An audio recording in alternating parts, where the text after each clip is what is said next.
Okay, everybody, we're back on a Thursday night here on OpenLine. Rhori Johnston with you. Glad to be here. Glad you're tuning in. Hope you will join the conversation. As I said, if you're just tuning in, don't be intimidated by the subject matter of tonight's talk and discussion, the psychology of parasocial relationships with celebrities. We're breaking it down and explaining it to you, and I think right away you will recognize what we're talking about. And our guest who is helping us out tonight knows a lot about it, Sisco King from Vanderbilt. So you've taught this class that we talked about, this celebrity culture class, since 2017, you told me in the break, and a lot has changed since then.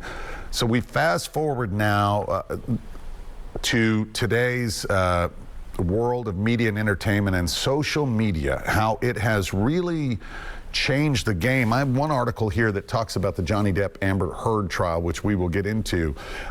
This author says social media platforms were built for forming parasocial relationships. Access to our favorite celebrities is now easier than ever before. We become followers, subscribers, we stay up to date, we turn on our post notifications. There's TikTok accounts and Instagram, and a lot of these celebrities, they're influencers, and we're not just talking about television people, we're talking about musicians and athletes, writers, hosts, a whole array of people who you tend to follow. And on TikTok, you may start to, I know there's an algorithm, and there's certain accounts that you start to watch some of their videos, you like them, and they're going to come up more and more. And you know, these TikTokers benefit from that because the more followers and the better they are at kind of opening themselves up and revealing kind of a genuine side, you just automatically make a connection. Does the brain, human brain, really decipher, we're kind of built for, we want to be social together, but does it decipher a difference between maybe someone face to face and someone on a screen? Well, I mean, I think that, of course, we experience different relationships at different levels of intensity, right? So face-to-face interactions can feel different from mediated interactions, right? Interactions over a screen. But I think that there is still a level of felt intimacy, of felt authenticity that people have, even when those relationships are entirely mediated, right? Even if it's with a person that you've never met, will likely never meet in person, because it does still sort of trigger those parts of ourselves, our brains, the pleasure centers in our brain, right? That get that kind of buzz from a feeling of connection with someone else. And so we may cognitively know that there's a difference, and there might be a difference of degree, but I think that even the relationships people have through media can feel very, very real and very, very important. Right. And especially depending on who you're following or the topic you're following. Tell us about how COVID changed things. Now we're all of a sudden closed off, a lot of folks spending time at home and going online, and it really intensified things. Yeah, I mean, I would say it absolutely amplified trends, patterns that were already there that had been really developing for decades. I mean, social media is often identified as this sort of changing moment, but even before we had Facebook and Instagram and Twitter and sort of newer platforms like Snapchat and TikTok, even before that, we had reality television as something that was encouraging us to feel like we really knew who famous people were, right? Even before that, magazines and television interviews did all of that. So we've had these kind of patterns developing for decades that social media intensified, and then COVID absolutely intensified those feelings because people were experiencing degrees of isolation that many of them had never experienced before. They were seeking connection, and screens were one way to find those connections. And at the same time, performers were seeking audiences, right? Musicians couldn't tour. Movie production and television production were halted.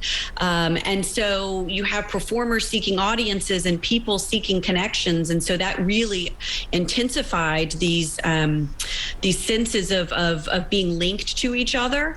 And then I think on top of that, the fact that everyone was experiencing the pandemic increased a sense of identification, right? Celebrities were going through something at least similar to what ordinary folks were experiencing, especially in the early months of the pandemic. And so I think that really drove people's desire to find connection and to begin following people or to follow them intensely. And what about empathy? I feel like that especially during COVID, that's really important. The viewer or the follower can empathize, but then if that person you're following shows some empathy, you feel like it's directed at you. I mean, there's a real emotional connection. Absolutely. And that happens anytime we engage with some form of text. I mean, that's one of the reasons that teaching kids to read at a young age is so important, not just because they need to learn literacy, but because reading stories about other people is one of the ways that you form empathy. Right. Imagining yourself in someone else's shoes, imagining yourself going through someone else's experience. And so I think when we are in environments that cultivate that sense of what I would call identification, right? A sense of kind of relatedness or shared experience, then that really does tap into that desire for emotional connection, and that sense that you have a kind of an important relationship. Yeah. And it, obviously, like you mentioned with books, we're not just talking about real people. It can be characters from books. This is why TV shows that last, you really do feel connected with the characters. I mean, I remember Toy Story 3, the ending, and here I am and everyone in the theater getting choked up and emotional, and it's, first of all, it's animated, so your rational mind knows these characters aren't real, but over a span of many years, and of course I had little kids at the time, so we'd watch these characters, and all of a sudden there's this sad moment, and it was fascinating to me. I thought, wow, that really is amazing that I could have that. All these people could have a personal connection with these animated characters, right? It really kind of blew me away. Oh, yeah. And there are so many franchises that have that kind of intense fandom around them. The one that springs to mind immediately is Harry Potter. Oh, yeah. And of course, people have, I think, imagined or parasocial relationships with the actors, but it's not just the actors, it's the characters or the sort of the combination of the actor and the character that audiences often see as connected in a really intense way. There is somewhat, though, a kind of a lack of reciprocity. So how does the rational mind may know I'm following this person, this celebrity, whoever they may be, and they may be great about showing you aspects of their real life in videos and talking, and the way they address the camera, you really feel like, hey, they're talking to me, but really they're not. Right. And that's why I think sometimes people describe parasocial relationships as one-sided, right? Yeah. Because we imagine that the investment comes entirely from the audience or the fan member. But I think that even when we know, like you said, cognitively, rationally, we know that this is part of a famous person's job, that it's a role that they're playing. I think a lot of times we suspend disbelief because the feeling of connection is so powerful. It feels good.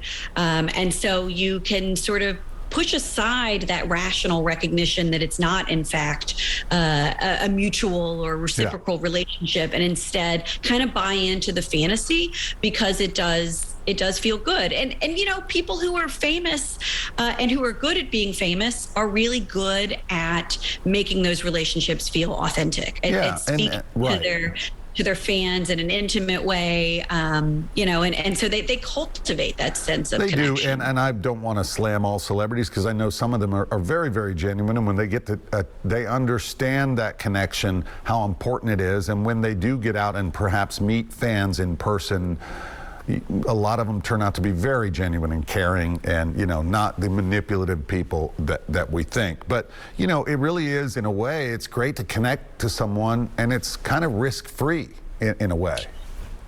Yeah, it is risk-free because it's largely imagined, right? You're not actually, making plans with a person. You're not building a future together. But it's interesting when we develop these relationships with people and we think we know who they are, and then they do something that shocks us or surprises us, then people feel genuinely betrayed, genuinely hurt. And so in some ways, that's that's a little bit of the risk, right? That you might be disappointed if you meet the person and find out they're not who you thought they were, or they do something that sort of goes against who you've imagined them to be. That's the risk, is I think losing that fantasy, Sure. losing that sense of connection. All right, we're going to take another break. We got a couple of callers on the line. We appreciate it. Callers, hang in. We're going to start with you after this next break. Be right back.